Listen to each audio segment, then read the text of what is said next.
السلام علیکم ناظرین، آپ دیکھتے ہیں ہم ہمیشہ سوشل ایشوز کے حوالے سے بات کرتے ہیں اور ان معاشرے کی بیٹیوں کی آواز آپ لوگوں تک پہنچاتے ہیں جو کافی پریشان ہوتی ہیں۔ یہ بہن مجھے رات کو فٹ پاتھ پہ ملی اور ہم نے ان سے جب پوچھنا چاہا کہ آپ کیوں کھڑی ہیں، کیونکہ رات کا کافی ٹائم ہو چکا تھا، تو اس نے پہلے تو بڑا ہم سے ڈرتی رہی، لیکن بعد میں ہم نے ان کو سمجھایا کہ آپ ڈریں نا، ہم سوشل ورکر ہیں تو آپ ہمیں اپنے معاملات بتائیں۔ تو انہوں نے بڑے خوف کے مارے سارے معاملات بتائے کہ میرے والدین وفات پا گئے، اس کے بعد کسی کے گھر میں کام کرتی تھی، وہاں کی نظریں مالک کی غلط تھی مجھ پہ، تو وہاں سے اپنی عزت بچا کے بھاگی۔ تو اب تیسرا دن ہو گیا یوں فٹ پاتھ پہ کھڑی ہوں۔ تو آئیے باقی جو معاملات ہیں ان سے جان لیتے ہیں۔ السلام علیکم۔ وعلیکم السلام۔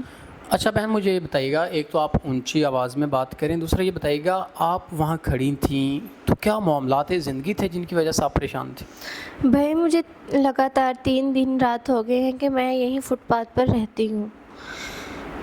میرے ماں باپ کی وفات ہو چکی ہے اور میرا اس دنیا میں کوئی نہیں ہے۔ یہاں سے بہت سے لوگ گزرے ہیں جنہوں نے میرا جسم نوچنے کی کوشش کی، مگر آپ واحد انسان ہیں جنہوں نے آ کے میرے سر پہ ہاتھ رکھا اور مجھے عزت دی۔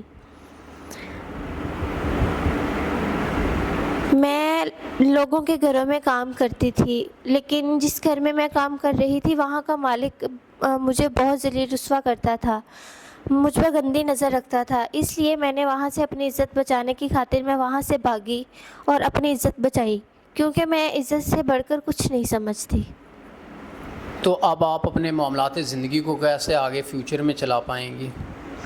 ابھی میں چاہتی ہوں کہ کوئی نیک انسان مجھے مل جائے جو اچھا ہو اور میری عزت کرے، میرا محافظ بنے، میری حفاظت کرے، میں اس کے ساتھ نکاح کر لوں۔ عمر کا مجھے کوئی ایشو نہیں ہے، مجھے باہر بھی لے کے جانا چاہے تو میں اس کے ساتھ چلی جاؤں گی، بس میری عزت کرنے والا ہو۔